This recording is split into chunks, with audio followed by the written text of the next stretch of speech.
Salut tout le monde, j'espère que vous allez bien. On se retrouve aujourd'hui avec une nouvelle vidéo. Comme d'habitude, chaque mois, je vous fais un petit retour de mes achats manga.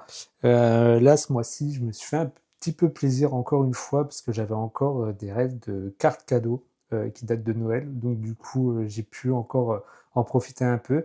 Donc ça fait plutôt plaisir, on va pas se mentir. Donc commençons sans plus tarder pour les achats manga du mois de février.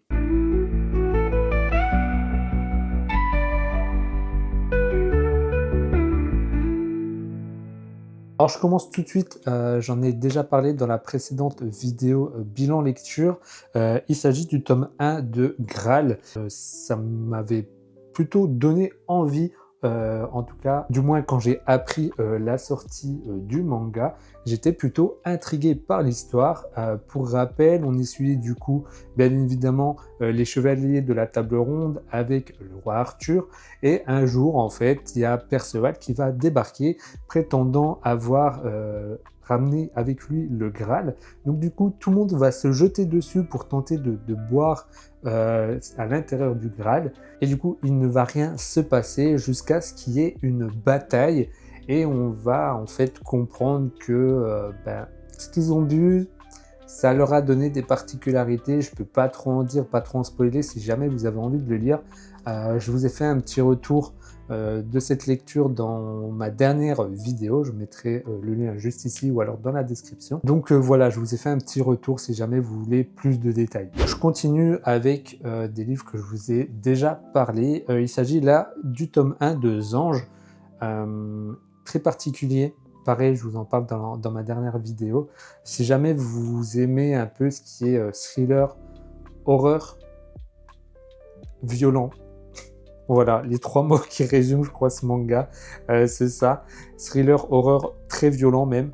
En gros, on y suit un homme qui est dans un métro et on comprend très vite que il y a quelque chose qui ne va pas avec ce bonhomme-là, et en fait, il y a quelqu'un d'autre dans le tram qui va le reprendre, et du coup, il va pas du tout kiffer, il va le prendre en grippe, et il va le suivre jusqu'à chez lui, et il va un peu espionner ce qui se passe dans sa maison avec sa famille, etc., jusqu'à un moment où, en fait, on va avoir je dirais, le point de non-retour, en fait. Voilà. Si jamais, voilà, vous aimez bien les choses un peu violentes, il n'y a pas beaucoup de texte là-dedans. C'est très graphique pour le coup. Mais honnêtement, j'ai plutôt bien aimé. Et du coup, c'est sorti là ce mois-ci. Et en plus de ça, je crois que ça va être plusieurs petites histoires un peu dans ce style-là. C'est aux éditions Akata, et on sait très bien que Akata, ils font des trucs assez particuliers, notamment Immortalité et Châtiment, qui est un manga assez spécial. Ben, on a un petit peu là-dedans, en fait. J'ai également craqué pour le tome 21 de Chainsaw Man en collector. J'ai déjà fait un petit unboxing que j'ai mis sur les réseaux. D'ailleurs, n'hésitez pas à me suivre si ce n'est pas encore fait. Mais bon, comme je suis quelqu'un de sympa, je vais vous montrer tout simplement ce qu'il y a dans ce coffret. Donc déjà, il y a tout simplement le manga, hein, heureusement j'ai envie de dire, mais avec tout simplement sa couverture réversible. Et j'avoue, je suis plutôt content. Je trouve ça très stylé, c'est très sobre, en noir et blanc comme ça fait très brut, mis à part le titre qui change un peu, mais honnêtement, je suis plutôt convaincu de cette couverture. 5 cartes, il me semble, un peu en effet, c'est du papier cartonné un peu, qui reprend un peu des planches du tome. Franchement, je suis plutôt content aussi, c'est plutôt beau. Alors, qu'est-ce que je vais en faire concrètement? Je ne sais pas, mais peut-être qu'un jour je vais les encadrer, je ne sais pas. Ça pourrait être stylé de faire un petit pêle-mêle de ça accroché au mur. Ah, celle-là, elle est à l'envers, hop. Voilà. Du coup, forcément, celui qui suit se retrouve à l'envers aussi. Voilà. Je sais pas si... Et je crois qu'on a fait le tour. Non, il y a celui-là. Voilà. J'espère que vous les aurez bien vus en tout cas. Voilà. Et en dernier, on a un petit illustration book de 24 pages. Et en fait, ça reprend un peu... Alors, il y a quelques exclus comme ça, mais ça reprend également quelques couvertures qu'on a eu en tout cas l'habitude de voir. Je trouve qu'en règle générale, Crunchyroll ou maintenant Kazé, mais ils savent faire quand même des petits coffrets assez sympas, je trouve. Donc, en plus de ça, c'est Chainsaw Man, et vous savez que moi, je suis toujours un grand fan de Fujimoto, donc ça, c'est super. J'ai également le tome 21 de Dandadan, avec cette couverture un peu holographique comme ça, qui est plutôt stylée, un peu métallisée plutôt que holographique. Mais franchement, je la trouve super belle. Alors j'ai toujours du retard hein, dans ma collection Dandadan. C'est-à-dire que j'ai un trou. J'ai un trou du tome 12 au tome 18. Il faut que je les achète vraiment. J'aime toujours autant, en tout cas, Dandadan. Là, ça fait un moment que je l'ai pas lu. Mais il va falloir que je reprenne quand même assez rapidement. Alors, j'ai également craqué pour le tome 5 et 6 de Sanda de Paru Itagaki. J'adore toujours autant cette histoire. Je kiffe le manga. J'avais déjà le tome 6 et il me manquait le tome 5. Du coup, je suis vite allé l'acheter parce que j'étais persuadé que je l'avais. Et au final, quand je suis rentré chez moi, j'ai remarqué en fait que ben non, je ne l'avais pas. Donc je suis vite allé le racheter pour pouvoir le continuer parce qu'en plus de ça, ben, je suis plutôt à jour, ben, mis à part les $, bien entendu. Mais c'est toujours un réel plaisir en tout cas de découvrir ce manga. Ensuite, eh bien évidemment, le tome 4 de l'Anneau de Gigès. J'ai terminé le tome 3 il n'y a pas si longtemps. Et honnêtement, le tome 3 m'a tellement laissé sur une fin. J'avais trop envie de voir la suite. Donc du coup, pareil, je suis vite allé l'acheter pour pouvoir le lire. Je ne l'ai pas encore lu. Et voilà, j'étais super content de l'avoir. Je m'étais dit, vas-y, je vais le lire direct. Non, je ne l'ai pas encore lu. Mais je pense que ça sera le prochain dans ma liste de piles à lire pour le mois. Je pense. Ensuite, je me suis pris le tome 5 de Crows. Alors, Crows, vous savez que j'ai kiffé. J'ai fait une vidéo analyse un peu sur le manga que j'ai adoré. Je suis tout le temps content en fait de pouvoir me plonger dans cet univers-là. J'ai pas l'habitude, je l'ai déjà dit plusieurs fois, mais j'ai pas l'habitude de lire des Furios, c'est pas forcément ma came. Mais j'avoue que Crows, il y a ce petit côté un peu nostalgique, parce que j'ai connu via les films quand j'étais gamin, et du coup, j'étais super content quand ils ont annoncé ça. Donc à chaque fois, c'est mon petit plaisir quand je sais qu'il y a un tome qui sort. En général, je l'achète direct dans la foulée. J'attends pas 15 ans, en règle générale. Par contre, je suis un peu deg parce que je viens de voir qu'il y avait une pliure sur la couverture. Mais bon, ça fait partie du jeu malheureusement. J'ai également craqué pour mon numéro 1, mon manga préféré. Il s'agit du tome 16 et 17 de Vinland Saga. J'avais dit dans ma dernière vidéo que justement j'avais le tome 15. Ça fait un moment que je l'ai, mais que j'arrive pas à trouver le temps parce que j'aime bien me poser pour lire ce manga-là. Mais là, du coup, je l'ai commencé, le tome 15, il faut que je le lise pour pouvoir continuer. En plus de ça, je sais que le dernier tome de la saga arrive au mois de mai, donc il va falloir que je rush cette lecture, même si en vrai, j'ai envie de prendre le temps de lire cette œuvre que je trouve magnifique. Et c'est toujours un grand plaisir en vrai de découvrir Vinland Saga. J'ai pas hâte de le terminer, vraiment, mais ça... Gros banger. Là, il s'agit d'un manga que je ne connais pas. On me l'a offert pour mon anniversaire. Il s'agit du tome 1 à 3 de Stun. C'est de Sora Daishi. Je ne connais pas. Je connais pas. Par contre, le pitch me donne quand même envie. James Martin, admirateur du NPD, arrive à New York pour intégrer l'académie de police.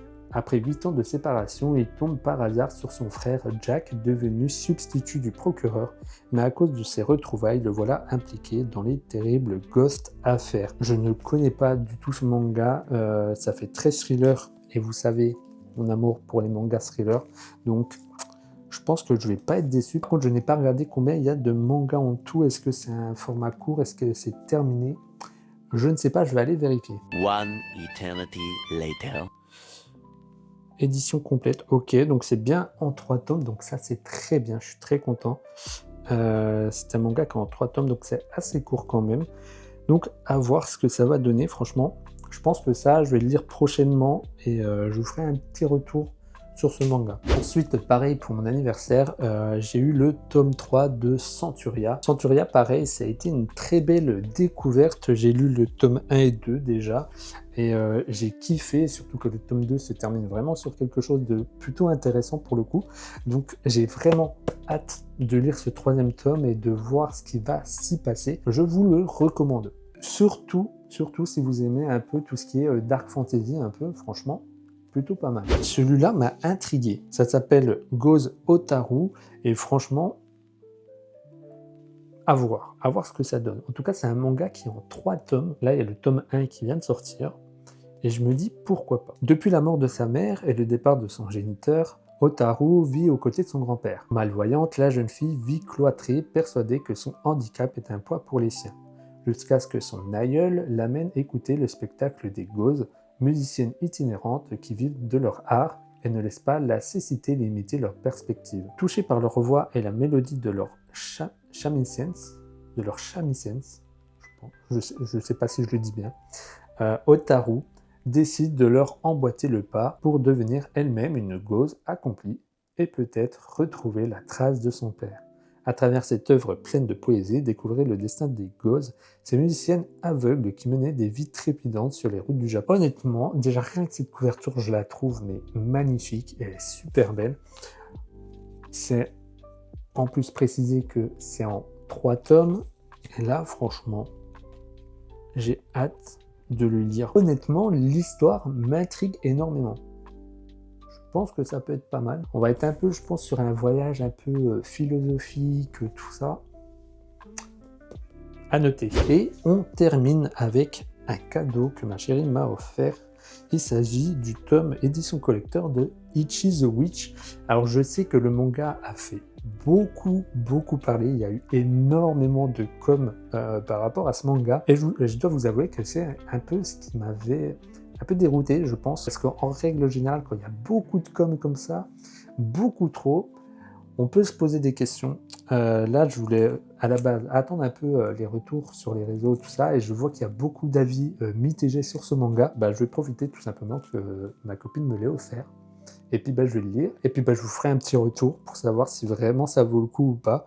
Je sais que Kiyun, encore une fois, a fait beaucoup de com autour de ça, a envoyé quand même pas mal de services presse aux influenceurs manga, etc. Donc, en tout cas, en attendant, pour terminer cette vidéo, je vais l'ouvrir, et puis on va regarder ensemble ce qu'il y a à l'intérieur. Du moins, je vais essayer de l'ouvrir parce que je galère en vrai. Déjà, il a l'air quand même bien rempli quand même. Le truc, il est pas très bien fermé. Déjà, la boîte est plutôt correcte, plutôt quali. On va voir ce qui s'y cache à l'intérieur. Donc, on a à l'intérieur, on a bien évidemment le tome 1 avec la couverture, je pense, édition collector. Est-ce que elle est en... Je crois, hop. Oui, c'est ça, ok. Donc ça, c'est la couverture originale, et du coup, on a, nous, l'édition collector avec sa jaquette alternative. Ensuite, on a une plaque en métal du manga avec le personnage principal. Là, je vois que ça brille, vous ne voyez pas trop, donc je vais l'ouvrir. Ça sera peut-être plus simple. Hop. Voilà, je ne sais pas si vous voyez mieux. Je vais vous le rapprocher comme ça. Hop. Donc voilà ce qu'il y a à l'intérieur. Et pour terminer, on a un petit porte-clés un peu effet holographique. Pareil, je vais vous l'ouvrir. Si j'arrive, ouais, c'est bon. Ok, c'est bon. Donc du coup, un petit porte-clés holographique comme ça, franchement, je le trouve plutôt pas mal, il est plutôt beau. Donc je pense que je vais le mettre en vrai, je vais le poser dans ma mangatech avec la petite plaque que je vais coller, je pense, je ne sais pas où encore, mais franchement ça va. Le coffret collector est plutôt pas mal. Après, bien évidemment, Kiyun a bien fait quand même leur com sur le manga, donc à voir ce que ça va donner. En ce qui concerne l'histoire, je ne sais pas du tout si vous connaissez, donc dans le doute, je vais vous le lire. Les magiques des sortilèges qui se matérialisent sous la forme de mystérieuses créatures vivantes, seules les femmes sont capables de les traquer et d'accomplir les rituels périlleux nécessaires pour les acquérir. Elles deviennent ainsi des sorcières protectrices de l'humanité, dotées du don de maîtriser et de déchaîner le pouvoir de ces magiques. Ça continue en disant « Après avoir été abandonné à 6 ans dans la montagne où il vit maintenant en solitaire, le jeune Ichi a développé un exceptionnel instinct de chasseur. La lutte pour la survie est une seconde nature chez lui, et il n'aime rien tant que remporter des duels à mort dans un milieu hostile. Alors quand le magique maléfique Ororo menace le village voisin, il saute sur l'occasion de défier cette proie surpuissante. Contre toute attente, il remporte le combat et devient ainsi le premier sorcier de l'histoire. Mais un homme peut-il contrôler un tel pouvoir ? La magie ne s'apprend pas, elle se mérite. Entrer dans l'univers d'Ichi the Witch où les sorts sont des créatures extraordinaires et les sorcières intrépides, aventurières. En vrai, à voir, je pense que là je vais le lire assez rapidement. En tout cas, les dessins ont l'air plutôt pas mal quand je feuillete un peu. Clairement, je vais pas vous mentir, j'ai peur d'être déçu par rapport à ce manga, mais peut-être pas.